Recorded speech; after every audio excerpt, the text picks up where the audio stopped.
Minutos. El poder en tus manos. Recta final. Muy bien, tenemos a la candidata a la presidencia por Fuerza Popular, Keiko Fujimori. Ella está también en los finales y cierres de campaña. Nos habla desde Piura. Le damos la bienvenida a Ampliación de Noticias. ¿Cómo está, señora Fujimori? Buenos días, Mónica, Fernando, Carlos, gracias por la oportunidad. Buenos días. Bien, a ver, ¿por dónde empezamos? Esta campaña electoral con todas sus aristas y ha puesto a todos en una situación absolutamente extraordinaria por el tema de la pandemia, pero si hay algo que he escuchado desde el espectro de la derecha más ardiente hasta la izquierda, es una competencia de yoyos.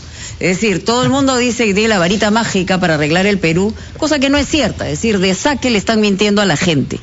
En términos amplios, usted conocemos perfectamente por las circunstancias que ha pasado, usted ha vuelto de alguna manera al vientre inicial del fujimorismo y a una circunstancia que todo el país conoce. No termina una investigación, pero ¿qué nos garantiza que una representación hoy de Fuerza Popular no nos genere mayor polarización, mayores problemas de enfrentamiento? ¿Qué es lo que usted podría decir de manera sincera al país respecto a lo que verdaderamente se requiere para tener viabilidad? De lo contrario, estamos todos fritos. Sí, Mónica, buenos días. Efectivamente, usted ha hecho mención de los momentos difíciles que me ha tocado vivir. He estado más de 480 días alejada de mis hijas, de mi familia, y yo creo que cualquier momento de dificultad y de absoluto dolor genera una oportunidad de cambio, de reflexión, de análisis, y en mi caso además de acercamiento a Dios, valorar las cosas simples de la vida, valorar mucho a mi familia, y sobre todo levantarme con más fuerza y con mucha fe en el futuro. Dicho esto, dentro de este marco de reflexión, sé que hay cosas que pudimos hacer mejor, sin duda, y vemos dentro de la bancada de Fuerza Popular ya ciertos cambios que antes jamás se hubiesen imaginado por parte de nuestro grupo político, ¿no? Como por ejemplo, ¿qué cambios? Como por ejemplo, la votación a favor del señor Pedro Cateriano, ¿no? Que es un gran crítico de nuestro grupo político, y cuando él fue, nombrado primer ministro, a pesar de estas diferencias, nuestro voto fue a favor de su investidura. Lamentablemente no logró el consenso necesario para que él empiece su labor como primer ministro. Cuando se dio la primera vacancia del señor Vizcarra, a pesar de lo que se conoce, de los dichos de él sobre mi prisión preventiva, yo me pronuncié absolutamente en contra, porque consideraba que no habían los argumentos necesarios para proceder en un periodo de vacancia de esa naturaleza, ¿no? Claro, los grandes críticos de mi posición fueron miembros de mi propio grupo político, que no pensaban como yo, pero para mí no estaba sustentado este periodo de vacancia, ¿no?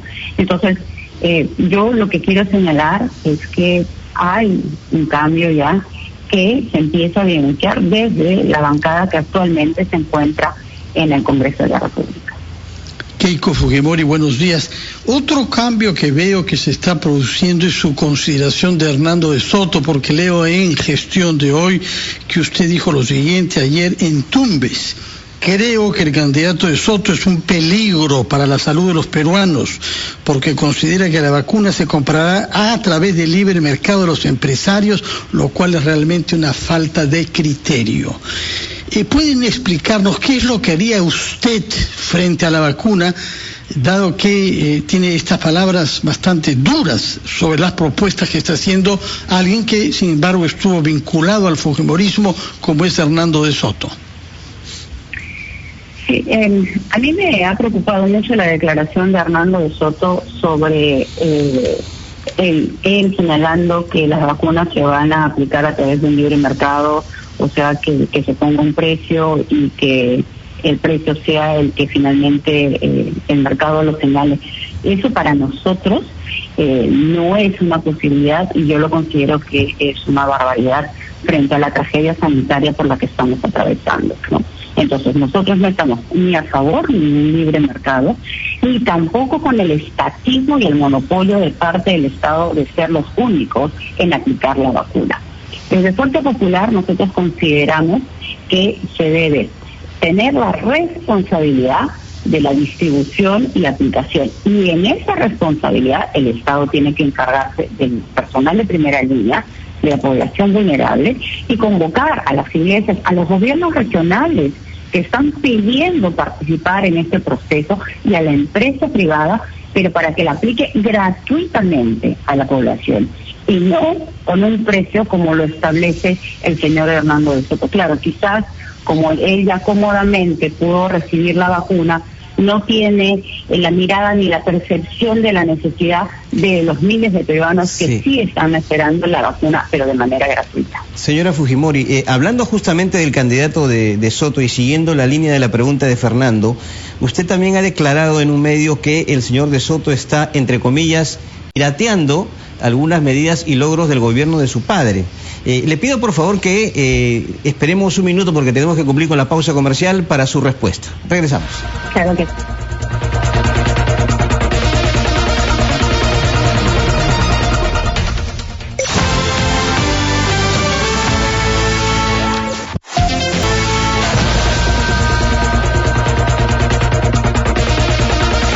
Continuamos en ampliación de noticias conversando con la candidata presidencial de Fuerza Popular, Keiko Fujimori, quien se encuentra en Chiclayo. Le había dejado planteada esta pregunta, señora Fujimori, sobre una declaración que hizo usted en relación al candidato Hernando de Soto, que está pirateando, plagiando, copiando y otros sinónimos más, algunos logros o medidas que desarrolló su padre cuando fue presidente de la República. ¿Por qué dice eso? ¿A qué medidas o logros se refiere de manera concreta? Sí, Carlos, por si acaso todavía me encuentro en Piura y más tarde... perdón. Disculpe usted. Sí, bueno, hemos escuchado ya, no solamente en el debate, ¿no? Atribuirse logros del gobierno de mi padre, sino hace poco en una entrevista internacional, señalando además que él convirtió a mi padre, que era un hombre de izquierda, la verdad que me parece tan absurdo, o decir que fue él el gran creador de la Constitución de 1993. La verdad que está un poquito desubicado, ¿no? Porque hubieron 80 miembros del Parlamento de la Constituyente que generaron finalmente la Carta Magna de 1993. Entonces, lo que vemos es una actitud un poquito desubicada, o mejor dicho, a un candidato que quizás por las encuestas está un poquito sobrado o sobradazo, ¿no?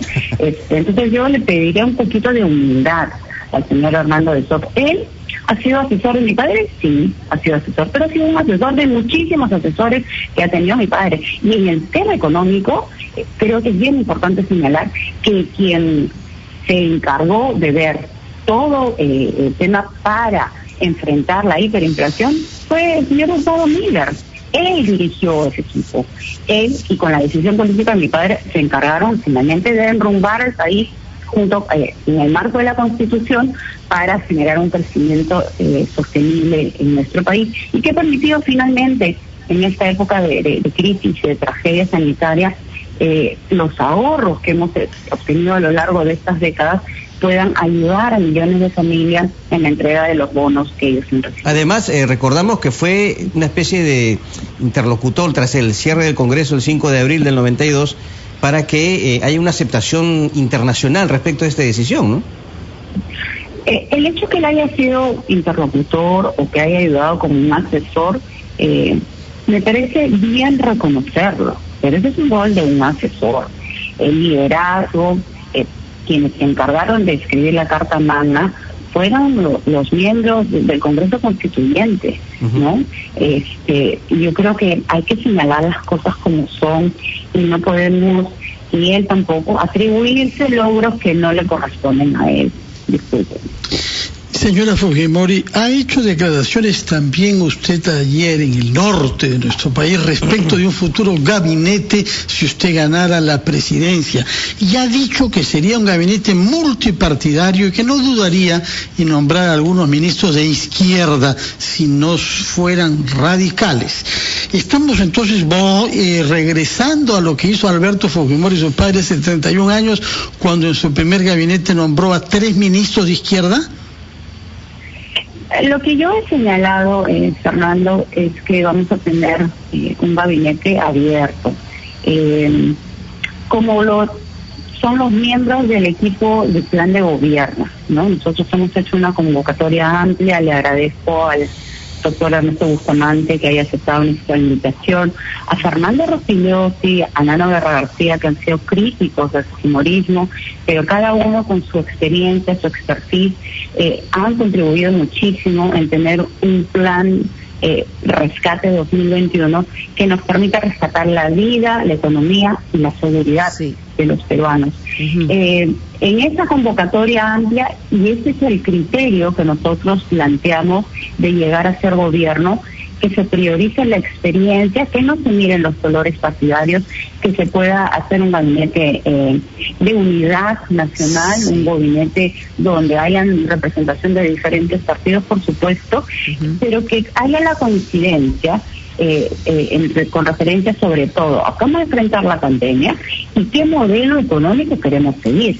Nosotros vamos a defender la Constitución y vamos a defender el capítulo económico que ha permitido este crecimiento económico sostenible y que ha permitido que los inversionistas y los emprendedores apuesten por nuestro país. Sí, Keiko, yo tengo 2 preguntas cortas porque evidentemente en una carrera electoral hay escenarios que se ponen, hay unos que pueden ganar, otros que pueden perder y viceversa. Además, en una fotografía anterior todo está muy cerca, así que cualquiera puede ser.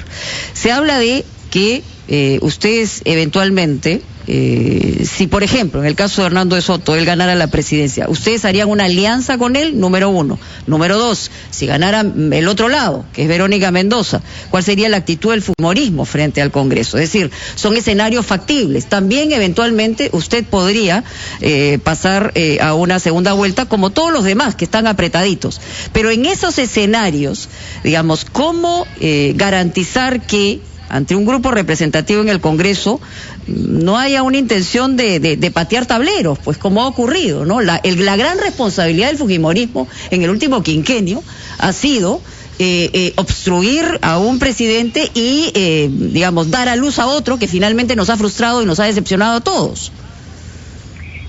Mónica, yo reconozco que la actitud de Fuerza Popular ha sido confrontacional, sí.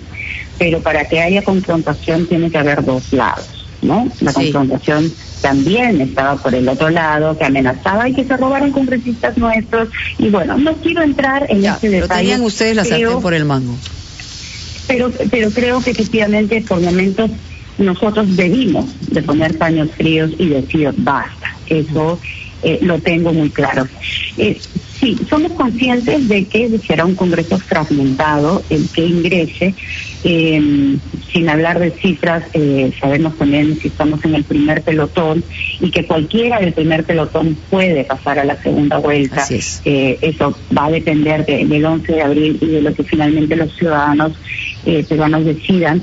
Y aquí es importante también pedirle a los indecisos, ¿no?, que escuchen todas las propuestas, que traten de mirar el debate, que lean los planes de gobierno, porque lo peor que puede pasar es dejar el voto en blanco o ausentarse en la elección. Es fundamental que todos acudan, que vayan y que ejerzan su derecho. Pero la pregunta era más o menos en el escenario, si no fueran ustedes eventualmente los que ganen, ¿apoyarían tanto a un lado del espectro como al otro, por lo menos inicialmente?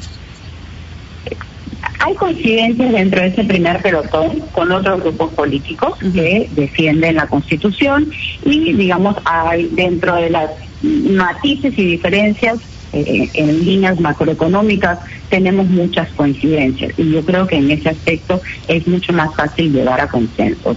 Si se tratara de un grupo más de izquierda radical, nuestro rol, Mónica, será defender el modelo económico, será defender la Constitución, será defender lo que hemos avanzado a lo largo de estos años y no permitir que nuestro país regrese al pasado, que caiga en un abismo y que nuevamente se genere el caos y la violencia. Eso es lo que finalmente en la segunda vuelta yo creo que se va a tener que dar.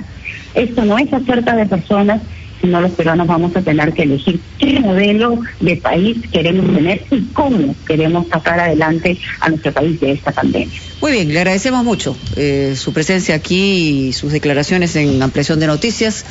Vamos a ver qué pasa en los próximos días y efectivamente no es una encuesta. La gran decisión del país será el 11 de abril y la verdad que la oferta es amplia, a veces ancha y a veces muy ajena. Muy bien, muchas gracias.